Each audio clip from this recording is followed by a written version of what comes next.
Bonjour à tous et bienvenue à la série Le Retour aux sources.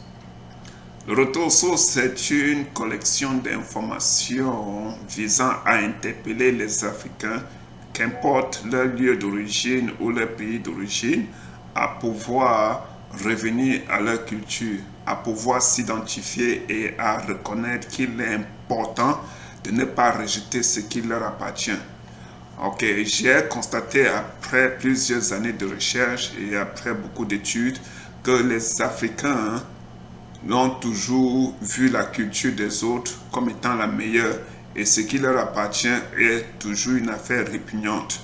Je viens ici pour ressortir ces valeurs culturelles à tous les Africains, je le précise encore, tous les Africains, et leur montrer l'importance de garder ce qui leur appartient et de reconnaître que avoir une identité est très capital et très important pour un individu vivant sur Terre.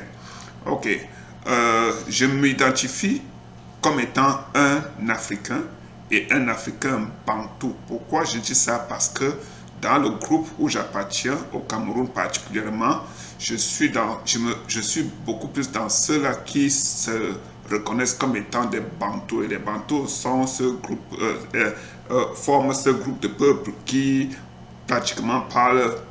parlent pratiquement la même langue et qui ont aussi la même culture, hein, c'est-à-dire des pratiques qui se ressemblent d'un lieu à un autre.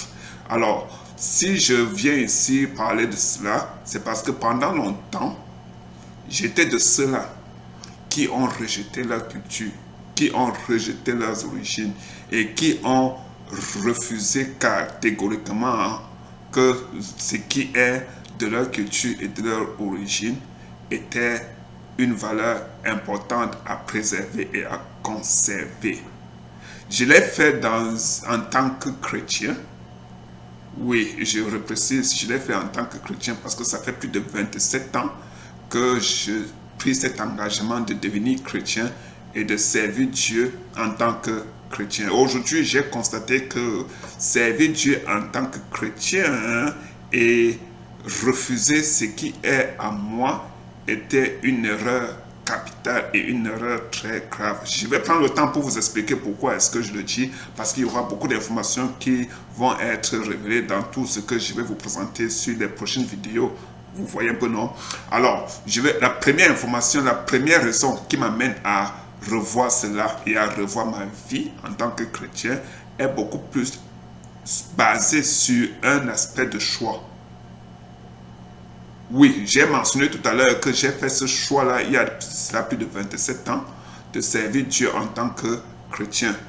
Oui, en le servant en tant que chrétien, pendant toutes ces années, j'ai lu ce livre, la Bible, je l'ai médité, j'ai fait des études bibliques dessus et j'ai vécu par rapport à tout ce qui m'avait été enseigné dans ce livre. Et je vous assure, depuis que je vis, et j'ai toujours eu à m'identifier par rapport à tout ce qui est écrit dans ce livre, la Bible. Ok, maintenant, ce qui est important de savoir, c'est que Dieu a fait un choix pour moi. Le choix que Dieu a fait pour moi était beaucoup plus de me faire naître dans ce groupe que je vous ai dit tout à l'heure appelé les Bantous.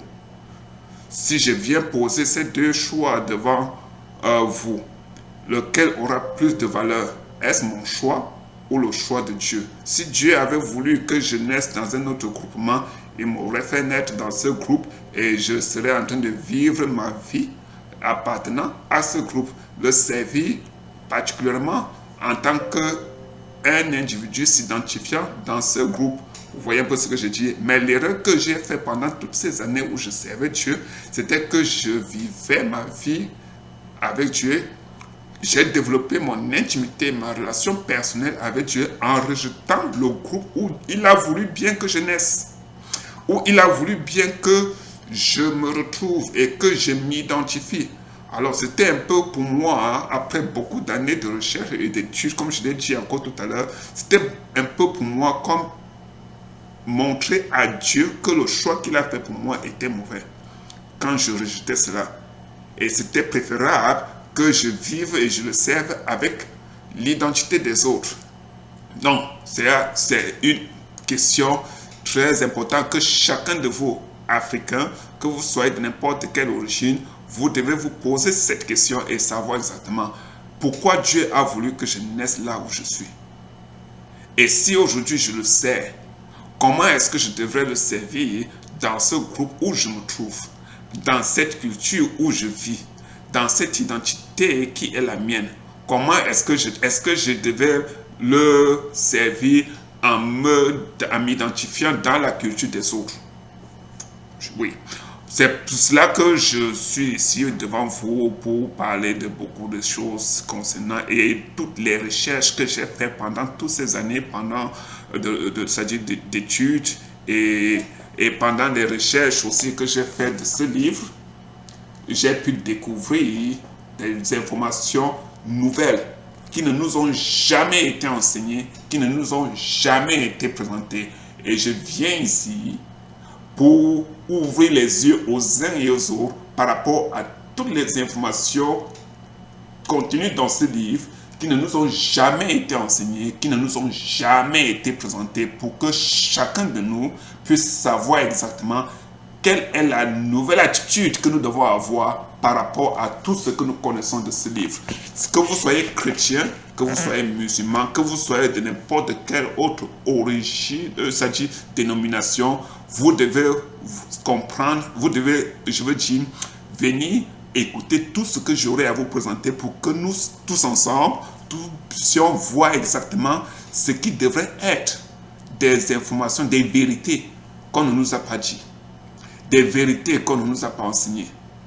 Et ça va permettre aux uns et aux autres de se repositionner et de voir exactement comment est-ce qu'ils devraient servir Dieu par rapport à ce qui est de lui, par rapport à ce qui a été révélé par nous, c'est-à-dire dans ce livre et partout autre ailleurs. Okay, vous allez, comme je dis encore, vous allez bien prendre du temps pour m'écouter et voir exactement ce que nous aurons à parcourir ensemble et voir et découvrir dans la lecture de ce livre. Je vais parcourir de Genèse jusqu'à l'Apocalypse. Dans tout ce qu'on aura à présenter, je dis encore de la Genèse jusqu'à l'Apocalypse, en nous révélant beaucoup des informations que j'ai obtenues dans les résultats de mes recherches. Et les informations que je vous présenterai vous permettraient de comprendre encore sur ce qui a été dit, pourquoi est-ce que ça a été dit de cette façon, et comment est-ce que je devrais normalement considérer cette information et approcher ce livre quand je cherche vraiment la face de Dieu. C'est la raison pour laquelle je suis ici. Et non seulement je vais insister sur ces vérités qui n'ont pas été dites, pas que je ne veux pas considérer cela comme étant vérité cachée, mais je veux beaucoup plus considérer cela comme étant les non-dits de ce qui est dans ce livre, pour que nous sachions vraiment reconnaître que dans ma culture et dans mon identité, je puisse approcher Dieu de la meilleure façon, de la meilleure des façons, de la bonne manière. Merci encore déjà pour votre temps que vous avez pris de pouvoir m'écouter dans cette introduction. Et je crois que nous allons découvrir des grandes choses, des meilleures choses, vu les résultats que je vais vous présenter dans les prochaines vidéos. Et vous comprendrez pourquoi est-ce que cela ne nous a pas été donné. Et à partir de cela, comment est-ce que nous devons nous comporter? Et je crois que la prochaine fois, nous allons déjà voir toutes les choses qui devront être considérées dans le livre de la Genèse à partir du chapitre 1. Merci encore de votre temps et à la prochaine.